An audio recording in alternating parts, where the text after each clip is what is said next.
لله رب العالمين الصلاة والسلام على سيد الأنبياء والمرسلين وعلى آله الطيبين الطاهرين وأصحابه الراشدين المهديين أما بعد فأعوذ بالله من الشيطان الرجيم بسم الله الرحمن الرحيم قال رسول الله صلى الله عليه وآله وسلم بعثت لأتمم حسن الأخلاق صدق نبينا الكريم إن الله وملائكته يصلون على النبي يا أيها الذين آمنوا صلوا عليه وسلموا تسليما الصلاة والسلام عليك يا رسول الله وعلى آلك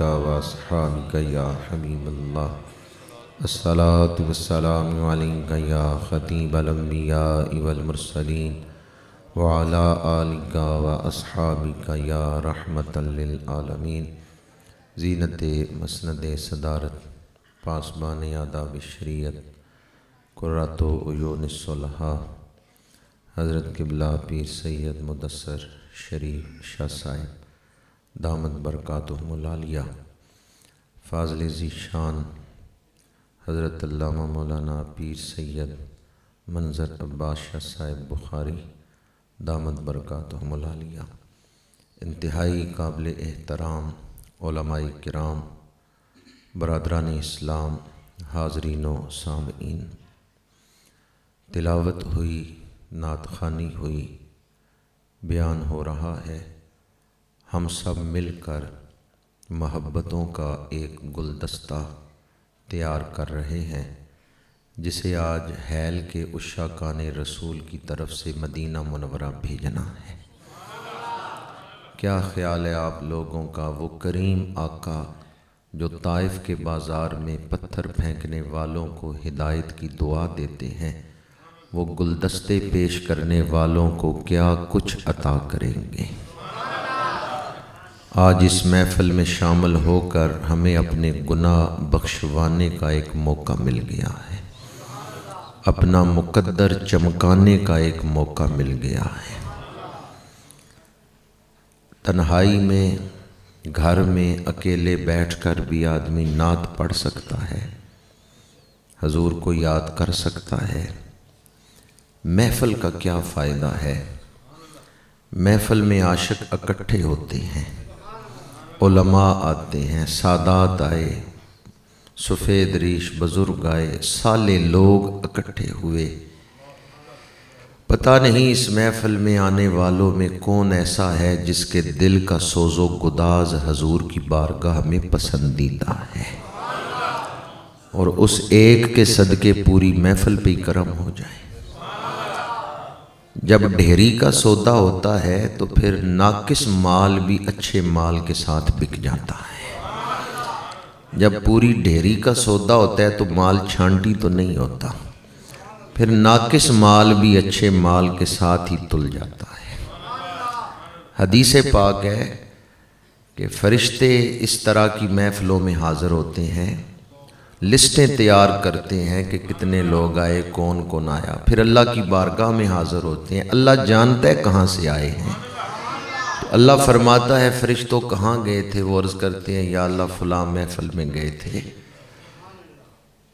حدیث طویل ہے، میں صرف آخری حصہ عرض کرنا چاہتا ہوں۔ اللہ تعالیٰ فرماتا ہے فرشتوں گواہ ہو جاؤ، اس محفل میں جتنے آئے تھے میں نے ان کو بخش دیا، دوزخ حرام کر دیا، ان کو جنت عطا فرما دی۔ فرشتے عرض کرتے ہیں یا اللہ کچھ بندے ایسے تھے جو نیت کر کے آئے تھے محفل کی، کچھ گزر رہے تھے، انہوں نے دیکھا محفل ہو گئی ہے، وہ رک گئے، تیرا ذکر ہو رہا تھا وہ رک گئے۔ کچھ تو ذکر کی نیت سے آئے تھے، کچھ ویسے ہی چلتے ہوئے انہوں نے محفل دیکھی، ذکر کی، وہ رک گئے۔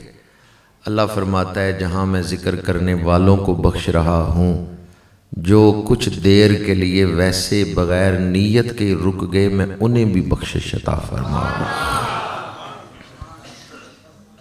حدیث پاک ہے ایک دوسرے مقام پر میرے آقا کریم نے ارشاد فرمایا قوم لا یشقی جلیسہم، کچھ اہل اللہ ایسے ہوتے ہیں ان کی محفل میں بیٹھنے والا بدبخت نہیں رہتا۔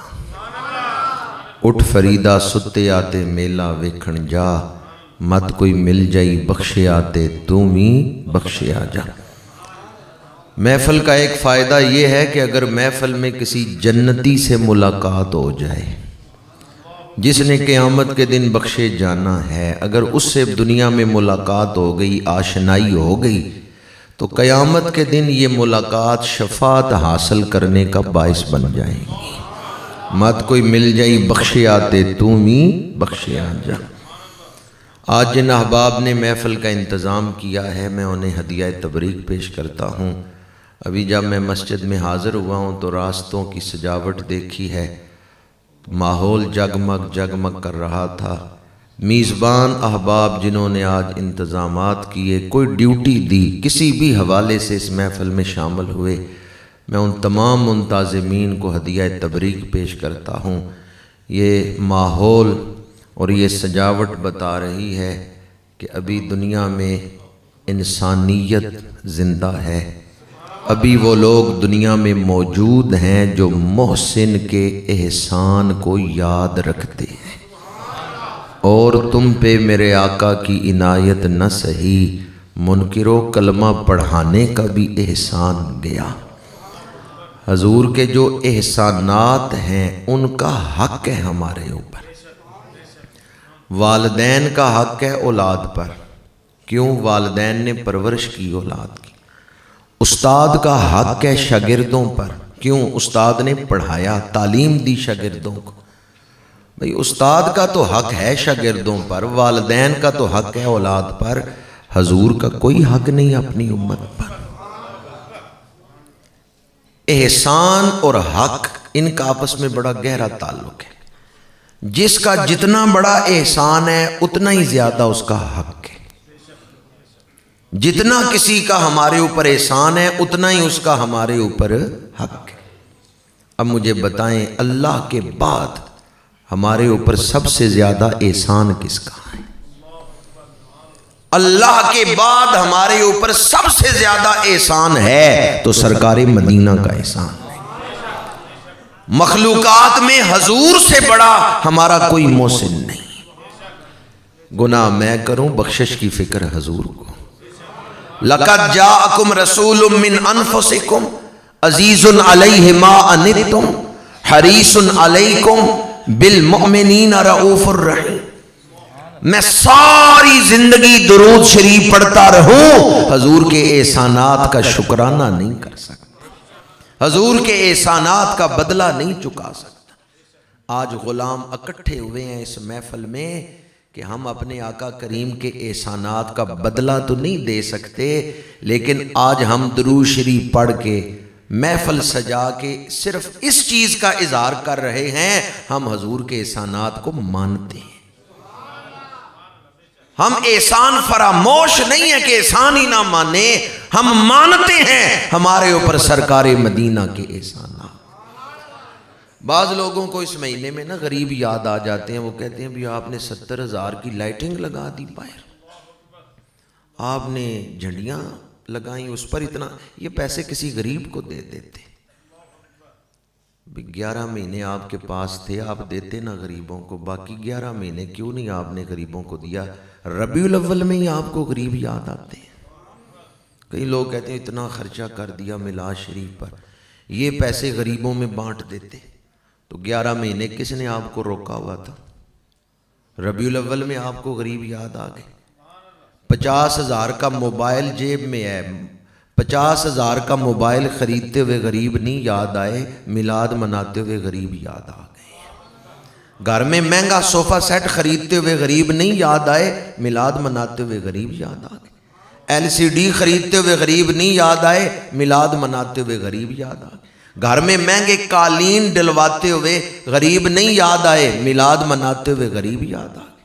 یہ غریبوں سے محبت ہے یا بغض رسول ہے؟ یہ کعبہ شریف پر جو غلاف پڑا ہوا ہے یہ کتنے پیسوں کا ہے؟ جس وقت ریال 30 روپے کا تھا نا، اس وقت میں نے حساب کیا تھا کعبہ شریف کے اوپر جو غلاف ہے یہ 75 کروڑ روپے کا، سونے کی تاریں لگی ہوئی ہیں اندر، پورا سال کمپنی کام کرتی ہے کسوۃ الکعبہ، پھر غلاف تیار ہوتا ہے۔ جب 30 روپے کا ریال تھا اس وقت یہ غلاف 75 کروڑ روپے کا تھا۔ بھئی 1 کروڑ کا غلاف ڈال لیتے، باقی 74 کروڑ غریبوں میں بانٹ دیتے۔ اتنا مہنگا غلاف تم نے ڈال دی ہے۔ میں نے ایک دوست سے پوچھا وہاں عرب شریف میں اتنا مہنگا غلاف کیوں ڈالا ہے؟ انہوں نے کہا تعظیم کعبہ کے لیے۔ جس سے میری بات ہو رہی تھی وہ بھی نہیں مانتا تھا محفل میلاد کو، اور وہ بھی کہتا تھا بھی یہ پیسے جو لائٹنگ پہ لگائے ہیں، جھنڈیوں پہ لگائے ہیں، یہ پیسے غریبوں کو دے دیتے، میلاد منانے کی کیا ضرورت تھی؟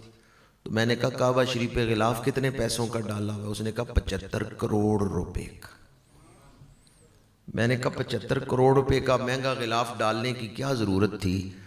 تم 1 کروڑ کا ڈال لیتے، 74 کروڑ غریبوں میں بانٹ دیتے۔ اس نے کہا پتہ ہے کیوں اتنا مہنگا غلاف ڈالا ہے؟ تاکہ دنیا کو پتا چلے یہ عام گھر نہیں، یہ شان والا گھر ہے۔ تعظیم کعبہ کے لیے غلاف ڈالا ہے۔ کس کے لیے؟ تعظیم کعبہ۔ تعظیم کہتے ہیں کسی کو اللہ نے جو عزت دی ہے، قول و فعل سے اس عزت کا اظہار کرنا۔ اس نے کہا جی تعظیم کعبہ کے لیے اتنا مہنگا غلاف ڈالا ہے۔ میں نے کہا 75 کروڑ کا نہ ڈالو، بے شک 80 کروڑ کا ڈالو، 90 کروڑ کا ڈالو، ہمیں کوئی اعتراض نہیں، ہمارا دل خوش ہوتا ہے کعبے کی زیارت کر کے، پر صرف یہ بتاؤ کعبہ اتنی شان والا ہے کہ 75 کروڑ کا غلاف ڈالا ہے اس کی عزتیں ظاہر کرنے کے لیے، کس نے ادھر چہرہ پھیرا تھا تو یہ قبلہ بنا ہے۔ قَدْ نَرَا تَقَلُّبَ وَجْهِكَ فِي السَّمَاءِ فَلَنُوَلِّيَنَّكَ قِبْلَةً تَرْضَاهَا۔ اللہ نے فرمایا محبوب جدھر آپ کی مرضی ہے، تَرْضَاهَا، محبوب جدھر آپ چاہتے ہیں، جدھر آپ راضی ہیں، منہ پھیرنا تمہارا کام ہے، قبلہ بنا دینا ہمارا کام۔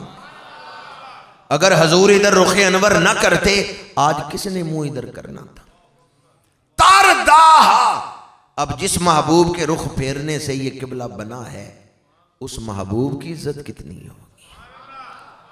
کعبے کی عزتیں ظاہر کرنے کے لیے کہ یہ خاص گھر ہے 75 کروڑ کا غلاف ڈالنا جائز ہے، تو جس محبوب کے چہرہ انور کے صدقے سے اسے قبلہ بنایا گیا ہے اس محبوب کی عزتیں ظاہر کرنے کے لیے 75,000 خرچنا بھی جائز ہے۔ ہم جو لائٹیں لگاتے ہیں تعظیم نبوی کے لیے، ہم جو جھنڈیاں لگاتے ہیں تعظیم نبوی کے لیے، ہم جو محفل میلاد کرتے ہیں تعظیم نبوی کے لیے، کیا مطلب تعظیم نبوی کا؟ تعظیم کا کیا مطلب؟ کعبے پہ مہنگا غلاف ڈالا تاکہ ظاہر ہو یہ خاص گھر ہے۔ ہم میلاد مناتے ہیں تاکہ دنیا کو بتائیں 12 ربیع الاول کی صبح کوئی عام بچہ نہیں پیدا ہوا، اللہ کا آخری رسول دنیا میں آیا۔ 12 ربیع الاول کی صبح کوئی عام بچہ پیدا ہوا ہے۔ خلق سے اولیاء، اولیاء سے رسول، اور رسولوں سے اعلیٰ۔ جو حکمت مہنگا غلاف کعبے پر ڈالنے میں ہے وہی حکمت میلاد منانے میں ہے۔ وہاں کروڑوں خرچ کیے تاکہ ظاہر ہو کعبہ عام گھر نہیں خاص گھر ہے۔ ہم بھی میلاد پہ خرچ کرتے ہیں، دنیا والو آؤ اس محبوب کی غلامی اختیار کرو جن کے ساتھ تمہاری نجات وابستہ ہے۔ جو حضور کا بن گیا نجات پا گیا، جو حضور سے کٹ گیا برباد ہو۔ تو جس ہستی کے ساتھ انسانیت کی نجات جڑی ہوئی ہے، جس ہستی کی نسبت کے ساتھ انسانیت کی نجات وابستہ ہے، اس ہستی کی غلامی کے لیے ہم دعوت دیتے ہیں، آؤ کلمہ پڑھو حضور کا، آؤ غلام بنو حضور کے۔ 12 ربیع الاول کی صبح کوئی عام بچہ نہیں پیدا ہوا، اللہ کا رسول دنیا میں آیا۔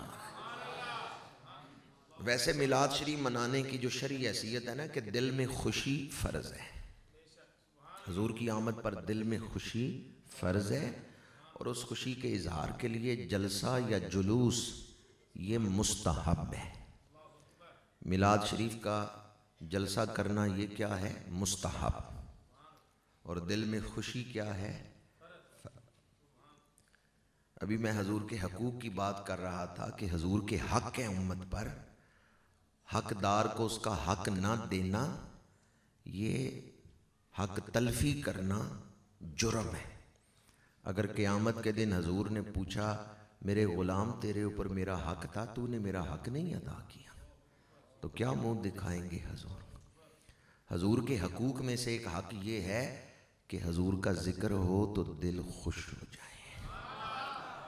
بعض لوگوں میں کہتے ہیں بھئی وہ 1 سال حضور کا میلاد ہوا تھا نا، عام الفیل، آج سے 1495 سال پہلے، آج سے 1495 سال پہلے جب میلاد ہوا تھا تو برکتیں تھیں، وہ سال برکتوں والا تھا۔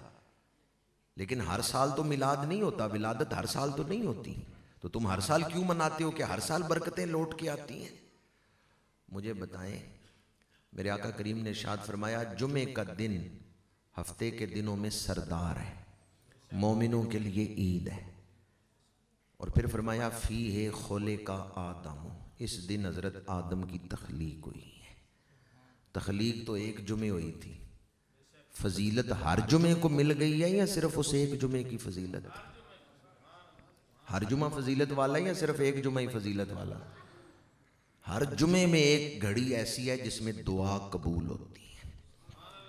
تخلیق حضرت آدم علیہ السلام کی ایک جمعے کو ہوئی، پر فضیلت ہر جمعے کو مل گئی۔ ولادت نبوی آج سے 1495 سال پہلے 1 مہینہ ہی ربیع الاول 12 ربیع الاول عام الفیل کو ہوئی، لیکن جب بھی وہ مہینہ لوٹ کے آتا ہے برکتیں تقسیم کی جاتی ہیں۔ ہر سال رمضان میں قرآن نازل ہوتا ہے، وہ 1 سال ہی تھا، انا انزلناہ فی لیلۃ القدر، جس میں شب قدر میں قرآن اتارا گیا، وہ 1 رات ہی تھی۔ لیکن جب بھی قیامت تک رمضان آئے گا تو ماہ رمضان کا تعارف کیا ہے؟ شہر رمضان الذی انزل فیہ القرآن۔ جب بھی ماہ رمضان آئے گا شب قدر تو آئے گی، حالانکہ ہر سال قرآن نازل نہیں ہوتا، لیکن رمضان، ماہ رمضان کا تعارف کیا ہے؟ وہ 1 سال تھا جب قرآن نازل کیا گیا، جس کا سورہ انزال میں ذکر ہے۔ لیکن جب بھی ماہ رمضان، حضور کی آمد پر خوشی کیا ہے؟ دل میں خوشی کیا ہے؟ فرض ہے۔ قل بفضل اللہ وبرحمتہ فبذلک فلیفرحوا۔ اگر کوئی کہے نا جی ہم میلاد نہیں مناتے، تو آپ اسے صرف اتنا پوچھیں بھئی حضور کی آمد پر خوش ہو یا نہیں؟ مل گئے مصطفیٰ اور کیا چاہیے، فضل رب العلا اور کیا چاہیے؟ تو ایک دفعہ خوش ہو کہ آمد نبوی کا استقبال کریں، آمد مصطفیٰ، آمد مصطفیٰ۔ کافی دیر سے آپ محفل میں بیٹھے ہوئے ہیں، تھک تو نہیں گئے؟ خواجہ غلام فرید فرماتے ہیں درداں دے قصے تے مرداں دے حصے، اے درداں دے قصے تے مرداں دے حصے، ذرا وقت دے سو سونے ساں کے ناسے۔ یہ مردوں کا کام ہے محبت کرنا اور نبھانا۔ رات پوے تے بے درداں نو نیند پیاری آوے، درد منداں نو یاد سجن دی ستیاں آن جگاوے۔ تو جو محفل میں بیٹھ کے سو جائے، درد منداں نو یاد سجن دی ستیاں آن، آمد مصطفیٰ۔ ویسے آپ کے چہرے بتا رہے ہیں کہ آپ شوق سے بیٹھے ہوئے ہیں، رات گئے تک آپ محبت سے بیٹھے ہوئے ہیں۔ یہ جو میں کہہ رہا ہوں کہ خوشی سے جواب دے، اس کا تعلق دل کے ساتھ ہے کہ دل خوش ہو۔ کبھی زندگی میں یہ نہ کہیں کہ میری قسمت اچھی نہیں، فلاں نقصان ہو گیا، کاروبار نہیں ہے، میرے رشتہ دار ناراض ہو گئے، میری قسمت اچھی نہیں۔ کبھی زندگی میں یہ نہ کہ میرا مقدر اچھا نہیں۔ وہ ہمارے نبی، ان کے ہم امتی، امتی تیری قسمت پہ۔ آپ اللہ کو کتنے محبوب ہیں کہ اللہ نے اپنے محبوب کا امتی آپ کو بنایا ہے۔ اللہ نے آپ کو خاتم النبیین کا امتی بنایا ہے، آپ کتنے خوش نصیب ہیں۔ صحابہ کرام مسجد نبی میں اکٹھے ہیں، میرے آقا کریم تشریف لائے، صحاح ستہ کی حدیث پاک ہے جو آپ کو سنا رہا ہوں۔ میرے آقا کریم نے فرمایا صحابہ کیوں مل کے بیٹھے ہو، کس چیز نے تمہیں یہاں بٹھایا ہے؟ صحابہ نے عرض کیا جلسنا ندعو اللہ و نحمدہ علی ما ہدانا لدیننا ومن علینا بکا، یا رسول اللہ ہم اللہ کا شکر ادا کر رہے ہیں کہ اس نے ہمیں دین اسلام کی ہدایت بخشی ہے اور آپ کو دنیا میں بھیج کر ہمارے اوپر احسان کیا ہے۔ آپ لوگ بھی اسی نیت سے بیٹھے ہوئے ہیں، اگر کسی کی یہ نیت نہیں ہے تو وہ ابھی نیت کر لے کہ ہم اسی نیت سے بیٹھے ہیں، یا اللہ تیرا شکر ہے تو نے اپنا محبوب عطا فرمایا ہے۔ میرے آقا کریم نے فرمایا صحابہ کیا اس پہ قسم دے سکتے ہو کہ تم اسی نیت سے بیٹھے ہو؟ صحابہ نے عرض کیا یا رسول اللہ صلی اللہ علیہ وسلم ہم قسم اٹھاتے ہیں ہم اسی نیت سے بیٹھے ہوئے ہیں۔ میرے آقا کریم نے فرمایا تمہاری پہلی بات پر بھی مجھے یقین تھا۔ شارحین کہتے ہیں پھر قسم کیوں اٹھوائی؟ حضور کے پاس ایک بشارت آئی ہوئی تھی، وہ حقداروں تک پہنچانی تھی۔ حضور جانتے تھے صحابہ حقدار ہیں، قسم اٹھوا کے ان کا حقدار ہونا ظاہر فرمایا ہے۔ فرمایا صحابہ تم زمین پہ بیٹھ کے میرا ذکر کر کے اللہ کا شکر ادا کر رہے ہو، اللہ فرشتوں کی محفل میں تمہارے اوپر فخر کر رہا ہے۔ آج اس محفل میلاد میں بیٹھنے والوں، جو لوگ اس نیت سے اکٹھے ہوں کہ آؤ مل کے اللہ کا شکر ادا کریں، اس نے ہمیں اسلام کی دولت بخشی، اس نے حضور کو دنیا میں بھیج کے ہمارے اوپر احسان کیا، جو اس نیت سے اکٹھے ہوتے ہیں اللہ فرشتوں کی محفل میں ان پر فخر کرتا ہے۔ آپ خوش نصیب ہیں جو آج اس محفل میلاد میں بیٹھے ہوئے ہیں۔ جب محفل ختم ہوگی اپنے گھروں کو لوٹیں گے تو اپنی جھولی میں بخشش کے پھول لے کر جائیں گے۔ جو خزانہ اس محفل کے ذریعے آپ کی جھولی میں ڈالا جا رہا ہے، اگر ان موتیوں کو سنبھال کے رکھیں گے تو یہ دولت قبر میں کام آئے گی، یہ دولت حشر میں کام آئے گی۔ میں نے خطبہ کے دوران موطا امام مالک کی ایک حدیث پاک تلاوت کی ہے۔ حدیث کی کتابوں میں سب سے پرانی کتاب، اولین کتاب جو ہے وہ یہی موطا امام مالک ہے، اور موطا شریف میں باب حسن اخلاق کے اندر یہ حدیث ہے۔ امام مالک جنہوں نے یہ حدیث کی کتاب جمع کی ہے، انہوں نے آنکھ کھولی بھی مدینہ منورہ میں ہے، آنکھ بند بھی مدینہ منورہ میں ہے، یعنی پیدا بھی مدینہ منورہ میں ہوئے، وصال بھی مدینہ منورہ میں ہوا۔ ایک حج کرنے مکہ شریف گئے ہیں، دوسرا حج کرنے بھی نہیں گئے، ساری عمر شہر رسول میں ہی گزاری۔ لوگ پوچھتے کہ آپ مدینہ منورہ سے باہر کسی دوسرے شہر کی طرف سفر کیوں نہیں کرتے؟ امام مالک فرماتے تھے میں ڈرتا ہوں مدینہ منورہ سے باہر کہیں موت نہ آ جائے، میں چاہتا ہوں مجھے حضور کے شہر میں موت آئے اور میری قبر بنے تو جنت البقیع میں بنے، اور یہ قبرستان حضور کے روضہ پاک کے قدموں کی طرف ہے، میری قبر حضور کے قدموں میں بنے۔ کتھوں ایڈے درد لیو نہیں درداں والے آ یارا۔ کسی آنکھ والے سے پوچھیں مدینہ منورہ کی شان کیا ہے، ہم نابینوں کو کیا پتا، ادب سیکھنا ہے تو کسی ادب والے کے پاس بیٹھے۔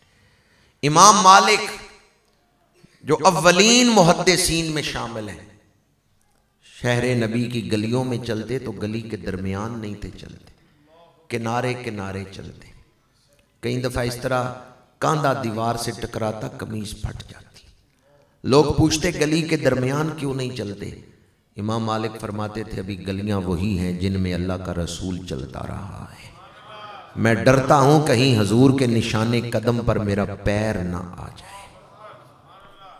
شہر رسول میں کبھی سواری پہ نہیں بیٹھے، مسجد نبوی میں درس حدیث دیتے ہیں، کتاب کا ورق پلٹتے ہیں تو اتنی احتیاط کے ساتھ کہ دو ورق ٹکرانے کی آواز نہ پیدا ہو، میں قرب رسول میں بیٹھا ہوا، انتہائی ادب کرتے۔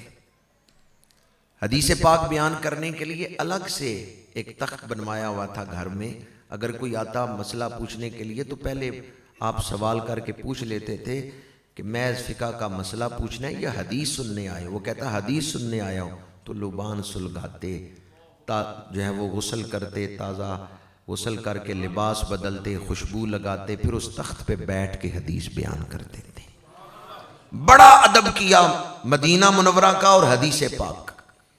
علامہ جلال الدین سیوطی رحمۃ اللہ تعالی علیہ نے تنویر الحوالق فی شرح موطا امام مالک کے اندر لکھا ہے، اور یہی بات حلیۃ الاولیاء میں بھی موجود ہے۔ آخری عمر میں امام مالک سے کسی نے پوچھا، آپ نے بڑا ادب کیا مدینہ منورہ کا، اس ادب کی کوئی برکت بھی زندگی میں ظاہر ہوئی ہے؟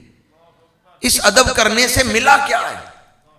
امام مالک نے فرمایا، واللہ ما بت الا رأیت رسول اللہ صلی اللہ علیہ وآلہ وسلم، مجھ سے پوچھتے ہو کہ شہر رسول کا ادب کرنے سے ملا کیا ہے؟ اللہ کی قسم ہے مجھے ہر رات رسول اللہ کی زیارت نصیب ہوتی، واللہ ما بت الا رأیت رسول اللہ صلی اللہ علیہ وآلہ وسلم، فرمایا اللہ کی قسم ہے مجھے ہر رات رسول اللہ کا دیدار نصیب ہوتا ہے۔ ویسے اس امت میں بہت سارے ایسے لوگ رہے ہیں جنہوں نے حضوری کی کیفیت میں زندگی گزاری، لیکن کچھ ہستیاں ایسی ہیں جنہیں ہر رات حضور کا دیدار نصیب ہوتا ہے۔ طبقات ابن سعد میں ہے، حضور کے خادم حضرت انس بن مالک خادم رسول ہیں، حضرت انس، ان کی عمر 20 سال تھی جب حضور علیہ السلام کا وصال ہوا۔ صحابہ کرام حضرت انس کے پاس آ کے بیٹھتے اور سوال کرتے، اے انس کوئی حضور کی بات ہی سناؤ۔ جب صحابہ کا دل تڑپتا تھا نا حضور کی ظاہری جدائی پر، حضور کے وصال کے بعد صحابہ کرام اکٹھے ہوتے حضرت انس کے پاس۔ یہ مل کے ذکر رسول کی محفل کرنا آج ہم نے شروع نہیں کیا، یہ صحابہ کی سنت ہے۔ طبقات ابن سعد میں صحابہ کرام حضرت انس کے پاس اکٹھے ہوتے اور صحابہ کہتے ہیں، انس ہم اپنے کاموں میں مصروف ہو جاتے تھے، کوئی کھیتوں میں چلا گیا، کوئی دکان پہ چلا گیا، کوئی جنگ میں لشکر کے ساتھ کسی دوسرے شہر چلا گیا۔ انس آپ تو حضور کی خدمت میں رہتے تھے، کوئی حضور کا واقعہ ہی سنا، کوئی حضور کی بات سنا۔ حضرت انس رضی اللہ تعالیٰ عنہ حضور کا ذکر کرتے تھے، صحابہ بیٹھ کے سنتے تھے، حضرت انس خود بھی رو رہے ہیں، صحابہ کو بھی رلا رہے ہیں۔ ذکر رسول سنتے ہوئے صحابہ روتے تھے، یہ طبقات ابن سعد میں موجود۔ ایک دن ایک صحابی نے کہا، اے انس عرصہ ہوا حضور کو وصال فرمائے ہوئے، کیا وصال کے بعد کسی رات خواب میں آ کر حضور نے دیدار بھی کروایا ہے؟ اے انس آپ تو خادم تھے حضور کے، کیا کسی رات حضور نے خواب میں آ کر اپنی زیارت کروائی ہے وصال کے بعد؟ محفل میلاد میں بیٹھنے والوں ذرا صحابی رسول کا جواب سننا۔ انہوں نے فرمایا، ما من لیلۃ الا وارا فیہا حبیبی، تم پوچھتے ہو کسی رات زیارت کروائی ہے یا نہیں، مجھے تو ہر رات میرا محبوب زیارت کروا رہا، میری تو ہر رات زیارت رسول میں گزر رہی۔ زندگی کتنی خوبصورت ہے جب ہر رات ہی حضور کا دیدار ہو۔ آج کا انسان چاہتا ہے میرے کپڑے خوبصورت ہوں، میرا گھر خوبصورت ہو، میری سواریاں خوبصورت ہوں۔ 50,000 کا سوٹ پہن لیا، لیکن جس نے مہنگے کپڑے پہنے ہیں اگر اس کی زندگی خوبصورت نہیں تو کپڑوں کی خوبصورتی کا کوئی فائدہ ہے؟ 2 کروڑ کی کوٹھی بنا لی، مکان بڑا مہنگا ہے، خوبصورت ہے، لیکن جس مکین نے رہنا ہے اگر اس کی زندگی خوبصورت نہیں تو مکان کی خوبصورتی کا کوئی فائدہ ہے؟ کروڑ روپے کی گاڑی لے لی، پجارو خرید لی، لیکن جس نے اس گاڑی میں سفر کرنا ہے اس مسافر کی زندگی خوبصورت نہیں تو گاڑی کی خوبصورتی کا کوئی فائدہ ہے؟ آج دنیا ان چیزوں کے پیچھے ہی دوڑ رہی ہے، ظاہر کی خوبصورتی، کپڑے خوبصورت ہو، مکان خوبصورت ہو، گاڑیاں خوبصورت ہو۔ اسلام کہتا ہے یہ ساری چیزیں ثانوی حیثیت رکھتی ہیں، سب سے پہلے اپنی زندگی کو خوبصورت کرو۔ زندگی خوبصورت ہو، قمیض کو پیبند لگے ہیں، فاروق اعظم بغیر جنگ کے فلسطین فتح کر لیتے ہیں، بغیر جنگ کے، صرف مذاکرات سے حضرت فاروق اعظم نے فلسطین فتح کی ہے، اسلام کا جھنڈا لہرا دیا ہے فلسطین، وہاں زندگی خوبصورت تھی۔ فاروق اعظم رضی اللہ تعالیٰ عنہ جب فلسطین میں داخل ہوئے قمیص کو پیبند لگے ہوئے تھے، لیکن زندگی طاقتور ہے، زندگی خوبصورت ہے۔ سردار عبدالرب نشتر ایک درویش کے پاس گئے، بابا جی دعا کریں میں گورنر بن جاؤں۔ اکثر اس درویش کے پاس سردار صاحب جاتے تھے اور درویش دعا کرتا رہا۔ کچھ عرصے بعد سردار عبدالرب نشتر صاحب گورنر بن گئے۔ گورنر بننے کے بعد پھر آئے اسی درویش کے پاس، بابا جی دعا کریں اللہ مجھے سکون عطا کرے۔ درویش نے کہکا مارا اور کہکا مار کے کہا وہ جس دن دعا کروا رہے تھے کہ دعا کریں میں گورنر بن جاؤں، دعا کریں اللہ مجھے گورنری عطا کرے، اس دن کہتے نا دعا کرو اللہ مجھے سکون عطا کرے۔ اس دن تو ایک ہی رٹ لگائی ہوئی تھی، دعا کرو اللہ مجھے گورنر بنا دے۔ سکون اس دن مانگتے نا کہ دعا کرو اللہ مجھے سکون دے۔ سردار صاحب نے کہا مجھے مغالطہ لگ گیا۔ کیا لگ گیا؟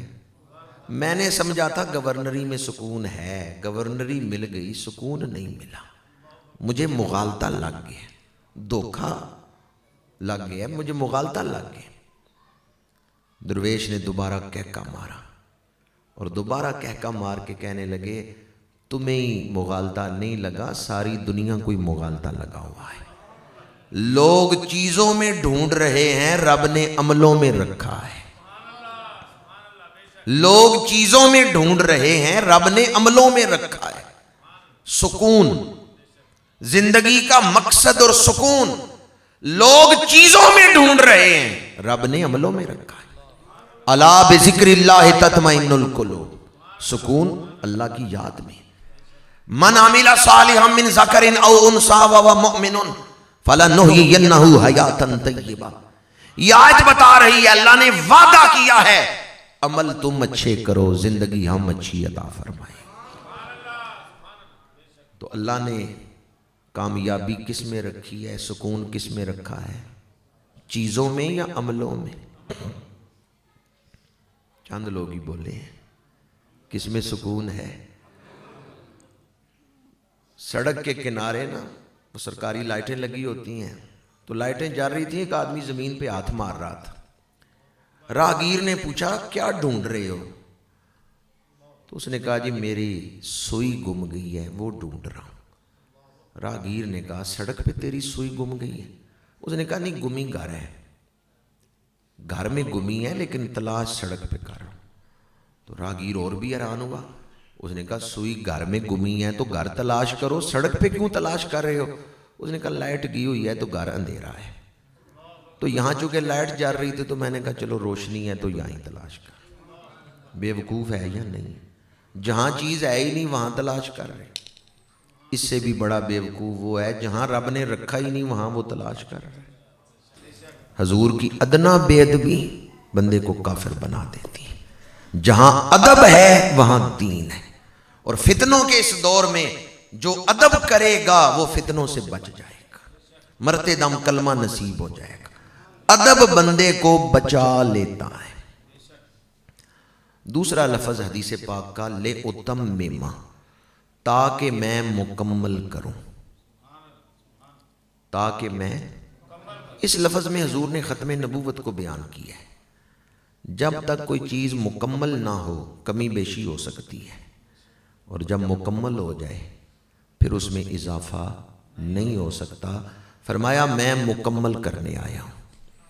جب فرمایا میں مکمل کرنے آیا ہوں تو بتا دیا میرے بعد کوئی نبی نہیں پیدا ہوگا، اب قیامت تک کوئی نبی نہیں پیدا ہوگا۔ حضرت عیسیٰ علیہ السلام آئیں گے پر نازل ہوں گے، پیدا تو نہیں ہوں گے نا۔ اور حضرت عیسیٰ آئیں گے تو حضور کا ہی کلمہ پڑھائیں گے، حضور کی شریعت پہ عمل کریں گے، نماز حضور کے طریقے پر پڑھیں گے، حضور کی شریعت پر عمل کریں گے۔ اب کلمہ چلے گا تو کس کا چلے گا؟ کیا خبر کتنے تارے کھلے چھپ گئے، پر نہ ڈوبے نہ ڈوبا۔ بوئستو لے اتمما، میں بھیجا گیا تاکہ مکمل کروں۔ دو لفظوں کا ترجمہ میں نے آپ کے سامنے کیا، اور لفظ لے اتمما سے ختم نبوت کا عقیدہ میں بیان کر رہا ہوں، تو اس پر ہی ایک حدیث میلاد شریف کے حوالے سے آپ کو سنا رہا ہوں۔ امام حاکم نے المستدرک میں اس حدیث کو روایت کیا ہے۔ جس دن میرے آقا کریم کا میلاد ہوا، مکے میں ایک یہودی تاجر آیا ہوا تھا، عالم بھی تھا۔ اس نے چند نشانیاں دیکھیں، اپنے غلاموں سے کہا کہ مکہ شہر میں پھیل جاؤ اور پتہ کرو کسی کے گھر بیٹا تو نہیں پیدا ہوا۔ پتہ چلا حضرت عبد المطلب رضی اللہ تعالی عنہ کو اللہ نے پوتا عطا کی ہے۔ وہ یہودی آگے آپ کے دروازے پہ، اے عبد المطلب اپنے پوتے کی زیارت تو کراؤ۔ حضرت عبد المطلب حضور کو اٹھا کے لے آئے۔ اس نے حضور کا چہرہ پاک دیکھا، حسن رسول دیکھا، کہنے لگا ذرا پشت دکھاؤ۔ حضور کے دادا جان نے پشت سے کپڑا ہٹایا، جو ہی اس یہودی کی نظر حضور کی پشت مبارک پہ پڑی، وہ غش کھا کے بے ہوش ہو گیا، زمین پہ گر پڑا۔ حضرت عبد المطلب اندر تشریف لے گئے، حضور کو بستر پہ لٹایا، باہر آئے، اس یہودی کو اٹھایا، پانی چھڑکا۔ جب اسے ہوش آیا تو فرمایا تیرا بھی عجب معاملہ ہے، لوگ نو مولود بچوں کا صرف چہرہ دیکھتے ہیں، تو نے کہا پشت دکھاؤ۔ پھر عجب تر معاملہ ہے کہ پشت دیکھتے ہی تو بے ہوش ہو گیا، اس میں کیا راز ہے؟ اس نے کہا عبد المطلب مبارک ہو، تمہارے گھر آخری نبی آ گیا ہے، یہ عام بچہ نہیں پیدا ہوا، یہ اللہ کا آخری نبی ہے جو آیا ہے۔ حضرت عبد المطلب بھی اس راز سے واقف تھے کہ آنے والا نبی ہے اور شانوں والا ہے۔ آپ بھی خوابیں دیکھ چکے تھے، معبرین سے آپ بھی تعبیریں سن چکے تھے۔ آپ نے فرمایا اس یہودی عالم سے تیرے پاس اس کی دلیل کیا ہے؟ اس نے کہا میں نے دو کاندھوں کے درمیان مہر نبوت دیکھی۔ امام بخاری کے سب سے لائق شاگرد ہیں امام محمد بن عیسیٰ ترمذی، انہوں نے حضور کے شمائل پر ایک کتاب لکھی ہے۔ شمائل ترمذی میں روایت ہے ان علی ابن ابی طالب قال بین کتفی خاتم النبوت و خاتم النبیین، شیر خدا فرماتے ہیں حضور کے دو کاندھوں کے درمیان مہر نبوت ہے، اور یہ مہر نبوت صرف نبوت کی دلیل نہیں، یہ ختم نبوت کی دلیل ہے۔ بین کتفی خاتم النبوت و خاتم النبیین، یہ جو ختم نبوت کی دلیل ہے، مہر نبوت صرف نبوت کی نشانی نہیں، یہ نشانی ہے آخری نبی ہونے کی۔ کیا خبر کتنے تارے کھلے چھپ گئے، پر نہ ڈوبے نہ ڈوبا۔ میرے آقا کریم صلی اللہ علیہ وآلہ وسلم نے فرمایا میں مکمل کرنے آیا، بوئستو لے اتمما۔ تیسرا لفظ حسن الاخلاق، اخلاق کے حسن کو مکمل کرنے آیا ہوں۔ اخلاق کسے کہتے ہیں؟ میرا قد کتنا لمبا ہے اور میرا جسم موٹا ہے یا پتلا ہے، چھاتی کتنی چوڑی ہے، یہ خلق ہے۔ ایک ہے خلق، ایک ہے خلق۔ لفظ کی شکل ایک جیسی ہے، صرف اعراب کا فرق ہے، خلق اور خلق۔ خلق کیا ہے؟ جسم، اور خلق کیا ہے؟ میرے رویے، میری سوچیں، میری آرزویں، لوگوں سے معاملات، میری عادات۔ اس جسم کے دنیا میں کردار کیا ہے؟ وہ خلق ہے۔ بہت ساری اس کی تشریحات ہیں، میں ان کی طرف نہیں جا رہا۔ میرے آقا کریم کی ولادت پاک سے پہلے دنیا جس ڈگر پہ چل رہی تھی نا، لوگوں کے وجود انسانوں والے تھے، اندر انسانیت کوئی نہیں تھی۔ دنیا کی اکثریت ظہر الفساد فی البر والبحر، قرآن کہتا ہے بحر میں اور بر میں، خشکی اور تری میں فساد پیدا ہو چکا تھا۔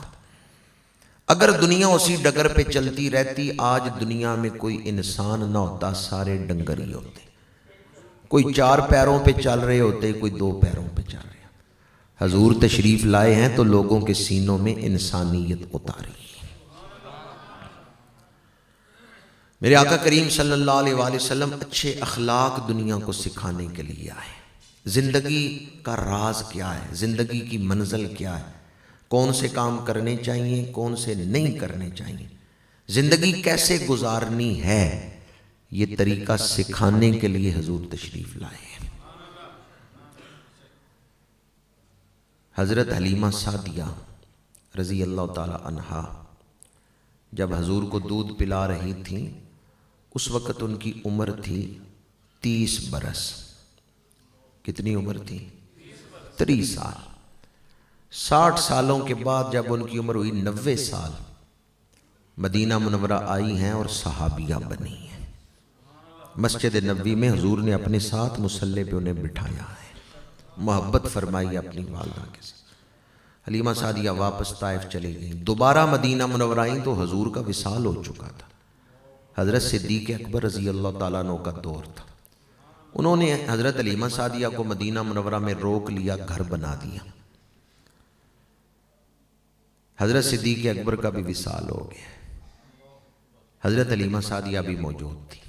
آپ کا وصال دور فاروقی میں ہوا ہے، جب حضرت حلیمہ سعدیہ کی عمر 100 سال تھی۔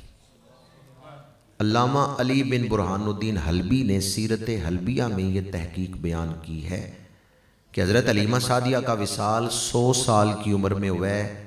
حضرت فاروق اعظم نے نماز جنازہ پڑھائی ہے اور جنت البقیع میں آپ کا مزار ہے، چونکہ آخری عمر آپ نے مدینہ شریف گزاری ہے، اس لیے جوان صحابہ کرام حضرت حلیمہ سعدیہ کے پاس آ کے بیٹھتے اور پوچھتے، مائی صاحبہ ہم نے حضور کا بچپن نہیں دیکھا، آپ نے اس دور میں حضور کی خدمت کی ہے، یہ تو سنائیں ہمارے محبوب کی ادائیں کیسی تھیں۔ حضرت حلیمہ سعدیہ بیان کرتی تھیں، صحابہ بیٹھ کے سنتے تھے۔ مدینہ منورہ میں روز محفل میلاد ہوتی تھی، کیسی پیاری محفل میلاد ہوگی، حلیمہ سعدیہ بیان کر رہی ہیں، صحابہ بیٹھ کے سن رہے ہیں۔ ایک صحابی پوچھتے ہیں، مائی صاحبہ بچے عام طور پر کپڑوں میں پیشاب کر دیتے ہیں، بستر پہ پیشاب کر دیتے ہیں، کیا ہمارے آقا کریم صلی اللہ علیہ وآلہ وسلم نے بھی کبھی بستر پہ بول مبارک فرمائے ہیں؟ حلیمہ سعدیہ فرماتی ہیں، نہیں، وقت مقرر تھے، میں ان وقتوں میں کروا دیتی تھی۔ اس سے پتہ چلتا ہے نبی ماں کی گود میں بھی ہو صفائی کو پسند کرتا ہے۔ ایک صحابی پوچھتے ہیں، مائی صاحبہ عام بچے روتے رہتے ہیں، کیا ہمارے آقا کریم بھی اس طرح روتے رہتے تھے؟ حلیمہ سعدیہ فرماتی ہیں، نہیں، حضور عام بچوں کی طرح ہر وقت نہیں روتے تھے، لیکن ایک وقت تھا جب روتے تھے۔ صحابہ حیران ہوئے، مائی صاحبہ وہ کون سا وقت تھا جب حضور روتے تھے؟ مائی صاحبہ فرماتی ہیں، میں گھر کے کام کاج کر رہی ہوں، حضور کو بستر پہ لٹایا ہے، تیز ہوا چلتی، شرمگاہ سے کپڑا ہٹ جاتا، حضور روتے تھے، میں دوڑ کے آتی، صدر ڈھانپ دیتی، حضور چپ کر جاتے تھے۔ حضرت ابو الحسن زید فاروقی رحمۃ اللہ تعالیٰ علیہ دلی کے مشہور بزرگ گزرے ہیں، ان کی کتاب ہے خیر البیان، اس میں وہ فرماتے ہیں حضرت حلیمہ سعدیہ آ رہی ہیں شرمگاہ ڈھانپنے کے لیے کہ تیز ہوا چلی ہے اور چادر ہٹ گئی ہے، اس دوران بھی حضور اپنی شرمگاہ کو ننگا نہیں ہونے دیتے تھے، بایاں ہاتھ رکھ لیتے تھے۔ نبی ماں کی گود میں بھی ہو شرم و حیا کا پیکر ہوتا ہے۔ یہ آپ نے سنا آج کل فرانس والوں نے توہین آمیز خاکے شائع کیے، یہ انہوں نے آج نہیں شائع کیے، 35 سال ہو گئے ہیں مسلسل توہین کی یہ تحریک چل رہی ہے۔ 1985 سے یہ سلسلہ جاری ہے۔ پہلے سلمان رشدی سے کتاب لکھوائی داستانک ورسز، پھر اس کے بعد قرآن پاک کو آگ لگائی، پھر سام بسائل سے فلم بنوائی انوسنس آف مسلمز، پھر اس کے بعد خاکوں کا مقابلہ ہوا اور اب خاکے شائع کر کے عمارت پہ لٹکائے۔ 35 سال ہو گئے مسلسل وہ گستاخی کی تحریک چلا رہے ہیں۔ اصل جھگڑا کس بات کا ہے؟ لڑائی کس چیز کی ہے؟ اختلاف کیا ہے؟ اصل جو جھگڑا ہے نا وہ پاکی اور ناپاکی کا جھگڑا ہے۔ خاکے شائع کرنے والے خنزیر کا گوشت کھاتے ہیں، شراب پیتے ہیں، سود کا نظام ہے، نکاح نہیں کرتے، لائف پارٹنر، بچہ جوان ہو گیا ہے، جس کی بچی کو چاہے ساتھ لے جائے، نہ ماں کو اعتراض نہ باپ کو اعتراض۔ وہاں کتنے لوگ ایسے ہیں شناختی کارڈ میں والد کا نام کوئی نہیں، چونکہ ماں بتا ہی نہیں سکتی اس بچے کا باپ کون ہے۔ رشتے پلیت، رزق بھی پلیت، لباس بھی سود کے پیسوں سے خریدا ہے، مکان بھی سود کے پیسوں سے، گاڑیاں بھی سود کے پیسوں سے، رزق بھی پلیت، لباس بھی پلیت، رشتے بھی پلیت۔ وہ لوگ ناپاکی میں رچ بس گئے, ڈھل گئے ہیں ناپاکی میں, گندگی میں. آپ میلاد اس ہستی کا منا رہے ہیں جنہیں اللہ نے بھیجا وَيُزَكِّيهِمْ. حضور خود پاک ہیں اور دنیا کو پاکیزگی کے راستے پر چلانے کے لیے آئے ہیں. ابھی حضرت علیمہ سعدیہ کے میلاد نامے سے میں آپ کو کیا سنا رہا ہوں کہ مائی صاحبہ نے فرمایا وقت مقرر تھے, میں ان وقتوں میں بول مبارک کروا دیتی تھی. نبی ماں کی گود میں بھی پاکیزگی کو پسند کرتا ہے. تو اب اصل جھگڑا کس چیز کا ہے؟ جھگڑا پاکی اور ناپاکی کا ہے. میرے آقا کریم فرماتے ہیں کھاؤ تو پاک, پیو تو پاک, پہنو تو پاک, سوچیں ہوں تو پاک, دل میں ارادے ہوں تو پاک, آنکھیں ہوں تو, رشتے ہوں تو, ماں کو ماں سمجھو, بہن کو بہن سمجھو. حضور پاکیزگی کے پیغمبر ہیں. خاک شائع کرنے والوں کو پتہ ہے اگر حضور کا دین پھیلا ہمیں خنزیر چھوڑنا پڑے گا, شراب چھوڑنی پڑے گی, سود چھوڑنا پڑے گا. اگر وہ سود چھوڑے نا تو ان کی ساری چمک دمک روب دوب سب دھڑام سے نیچے گر جائے. ان کی ساری معیشت کھڑی سود پہ. انہیں پتہ ہے اگر حضور کا دین پھیلے ہمیں یہ ساری ناپاکیاں چھوڑنی پڑیں گی, نکاح کرنا پڑے گا, حیا اپنانی پڑے گی. اور یہ وہ کر نہیں سکتے, یعنی گندگی سے نکل نہیں سکتے. یوں گندگی کی محبت ان کے اندر آ گئی ہے. سارا جسم صاف ستھرا ہو, ہاتھ پہ زخم ہو, مکھی کہاں بیٹھے گی, ستھرے بدن پہ یا زخم پہ؟ یہ مثال بتاتی ہے بعض طبیعتیں ایسی ہیں جن کو صفائی نہیں اچھی لگتی, گندگی اچھی لگتی. سارا ستھرا بدن چھوڑ کے مکھی زخم پہ جا کے بیٹھتی ہے. بعض طبیعتیں ایسی ہیں ان کو حلال میں لذت نہیں ہوتی, حرام میں لذت. جو حلال کو چھوڑ کے حرام کی طرف جائے اس کا اندر پلید ہے. خاک شائع کرنے والے پلیدی میں ڈال چکے ہیں. وہ خاک شائع کر کے پاکیزگی کا راستہ روک رہے ہیں. ہمارا جو دین ہے اس کو اسلام کہہ لیں یا پاکیزگی کہہ لیں, ایک ہی چیز کے دو نام ہیں. چینی کہہ لیں, کھنڈ کہہ لیں, شوگر کہہ لیں, چیز تو ایک ہی ہے. پانی کہہ لیں, واٹر کہہ لیں, چیز ایک ہی ہے. اسلام کہہ لیں, پاکیزگی کہہ لیں, چیز ایک ہی ہے. اسلام پاکیزگی کا دین ہے. میرے آقا کریم نے مومن کی پہچان کیا بتائی ہے؟ شناختی کارڈ پہ آپ لکھتے ہیں نا شناختی علامت, جسے دیکھ کے فیصلہ کیا جاتا ہے کہ جس کے پاس شناختی کارڈ ہے یہ وہی بندہ ہے جو کہ علامت موجود ہے. تو مومن کی علامت حضور نے کیا بتائی؟ بخاری شریف میں حدیث پاک ہے, صحابہ نے عرض کیا یا رسول اللہ صلی اللہ علیہ وسلم قیامت کے میدان میں ساری اولاد آدم اکٹھی ہوگی, آپ اپنی امت کو پہچانیں گے کس طرح؟ فرمایا میرے امتیوں کے اعضائے وضو چمک رہے ہوں گے. کون سے اعضاء چمک رہے ہوں گے؟ تو پھر حضور نے امت کی پہچان کیا بتائی ہے؟ طہارت. جب فرمایا میرے امتیوں کے اعضائے وضو چمک رہے ہوں گے تو بتا دیا میری امت کی پہچان طہارت ہے. اور دوسری بڑی مشہور حدیث ہے, اکثر آپ نے سنی ہوگی, فرمایا جس کے گھر کے آگے نہر چل رہی ہو, دن میں 5 دفعہ غسل کرے, کیا بدن پہ کوئی میل رہ جائے گی؟ صحابہ نے عرض کیا نہیں یا رسول اللہ, 5 دفعہ بندہ غسل کرے جسم تو بڑا ستھرا ہوگا. روز 5 دفعہ غسل کرے, روز 5 دفعہ غسل کرے. میرے آقا کریم نے فرمایا یہی مثال نماز کی ہے. جو نماز پڑھتا ہے نماز بھی اسے پاک کر دیتی ہے. وضو ظاہر کو پاک کرے گا, نماز کے ارکان اندر کو پاک کرے گا. وَذَرُوا ظَاهِرَ الْإِثْمِ وَبَاطِنَهُ. قرآن نے کہا ظاہری گناہ بھی چھوڑ دو, باطنی گناہ بھی چھوڑ دو. اسلام پاکیزگی کا دین ہے. فقہ کی کتابیں اٹھا کے دیکھیں, فقہا نے سارا دین بعد میں بیان کیا ہے, پہلا باب ہی فقہ کی کتابوں میں طہارت کا ہے. فقہ کی کتابیں اٹھا کے دیکھیں, فقہا شروع ہی طہارت سے کرتے ہیں. کیوں؟ اس لیے فقہا نے یہ ترتیب قائم کر کے دنیا کو پیغام دیا ہے, اسلام پہلے پاک کرتا ہے پھر اللہ کی بندگی کے راستے پر چلاتا ہے. اس وقت دنیا میں 7.5 ارب انسان ہیں, پر زندگی گزارنے کے 2 ہی طریقے ہیں. ایک پاکیزگی کا راستہ ہے, ایک گندگی کا راستہ ہے. جو پاکیزگی کے راستے پہ چل رہے ہیں وہ جنت کی طرف چل رہے ہیں, جو گندگی کے راستے پہ چل رہے ہیں وہ دوزخ کی طرف چل رہے ہیں۔ موت کے بعد دو ہی جگہیں، یا جنت یا دوزخ، قبر یا جنت کا باغ ہے یا دوزخ کا گڑھ ہے۔ تو جنت ستھرے لوگوں کے رہنے کی جگہ ہے، دوزخ گندے لوگوں کے رہنے کی جگہ ہے۔ آج اس محفل میلاد میں ہم تجدید عہد کرتے ہیں کہ پاکی اور ناپاکی کی اس جنگ میں ہم پاکیزگی کا ساتھ دیں گے۔ آپ سارے پہلے بھی پاکیزگی کا ساتھ دینے والے ہیں، چونکہ ہر مسلمان نیکی کا سفیر ہے، لیکن آج تجدید عہد کرتے ہیں ہم اپنے گھروں میں گندگی نہیں داخل ہونے دیں گے۔ مردوں کی طرح ارادہ کریں، آپ تو ڈر کے انشاءاللہ کہہ رہے ہیں۔ میں پاکی اور ناپاکی کی بات کر رہا ہوں، کسی کا نام تو نہیں لے رہا۔ ہم اپنے گھروں میں گندگی نہیں داخل ہونے دیں گے۔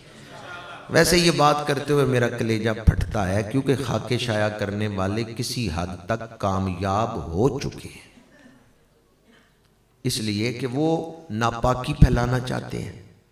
انہوں نے موبائل سستے کر دیے، سوشل میڈیا دے دیا موبائلوں میں۔ انہوں نے کہا پہلے ان کی آنکھیں پلید ہوں گی تو پھر دل پلید ہوگا، جب دل پلید ہوگا تو یہ اپنے فرض سے غافل ہو جائیں گے، جب اپنے فرض سے غافل ہوں گے تو پھر انہیں اغوا کرنا، انہیں اپنے جال میں پھنسانا ہمارے لیے آسان ہوگا۔ وہ جو ناپاکی دنیا میں پھیلانا چاہتے ہیں انہوں نے موبائل سستے کر دی۔ آج گھر گھر میں موبائل، نوجوانوں کی آنکھیں پلید ہوں گی تو پھر دل پلید ہوگا، دل پلید ہوگا تو بندہ غافل ہو جائے گا۔ عارف کھڑی فرماتے ہیں سوڑی گلی تے کنے ٹوئے، ایتھے ٹے ٹے پین نہ روئے، سنبھل کے پیر رکھیں او جنیاں، ایتھے عجب تماشے ہوئے، سنبھل کے پیر رکھیں او جنیاں، ایتھے عجب تماشے ہوئے۔ اور پھر بلے شاہ قصوری فرماتے ہیں دنیا تلکن ویڑا ہے، تھم تھم کے ٹرو اندھیرا ہے۔ اگر کوئی آدمی تربیت یافتہ ہو اور پختہ ذہن کا ہو، ممکن ہے وہ سوشل میڈیا سے فائدہ حاصل کر لے، لیکن جو کچے ذہن کا ہو اور غیر تربیت یافتہ ہو وہ سوشل میڈیا استعمال کرے، اس کا مطلب ہے وہ خودکشی کر رہے ہیں۔ ہم نے قوم کی تربیت تو نہیں کی اور بچوں کے ہاتھوں میں موبائل دے دیے۔ اس لیے میں نے شروع میں ہاتھ جوڑ کے کہا تھا وہ آدمی بڑا خوش نصیب ہے جو دنیا سے ایمان لے کے گیا۔ اپنے فرض کو پہچانے، اس دور میں ہم کن حالات سے گزر رہے ہیں۔ جہاں سے میں نے گفتگو شروع کی تھی وہیں لا کے سمیٹ رہا ہوں۔ نصرت دین محمدی، نصرت رسول، فالذین آمنوا بہ وعزروہ ونصروہ واتبعوا النور الذی انزل معہ اولئک ھم المفلحون۔ قرآن کہتا ہے جو حضور کے حقوق ادا کرتے ہیں وہ دو جہانوں میں کامیاب ہوں گے۔ حقوق مصطفیٰ جو ادا کرتا ہے، آج ہم تجدید عہد کرتے ہیں حضور اچھے اخلاق سکھانے کے لیے آئے، ہم حضور کی عزت پر بھی پہرا دیں گے، ادب رسول اپنائیں گے، عقیدہ ختم نبوت پر پہرا دیں گے، اور ہم اپنے معاشرے میں اچھے اخلاق عام کریں گے، اپنی اولادوں کو ناپاکی سے بچا کے طہارت کا درس دیں گے۔ کی محمد سے وفا تو نے تو ہم تیرے ہیں، یہ جہاں چیز ہے کیا لوح و قلم تیرے ہیں۔ بعض لوگ نعرے لگاتے ہیں کہ ہم عاشق رسول ہیں، ہم اور عشق رسول، ہم تو خود پرست لوگ ہیں، اپنی ذات سے باہر نکل کے تو سوچ ہی نہیں سکتے، اپنے نفع نقصان کو سوچتے ہوئے 80 سال دنیا میں گزار کے چلے جاتے ہیں۔ جو سچے عاشق ہیں وہ تو محبوب کے دروازے کی ڈیوٹی دیتے ہیں۔ غلام حق ہی نہ ادا کرے، حقوق کا خیال ہی نہ ہو تو وہ کیسا غلام۔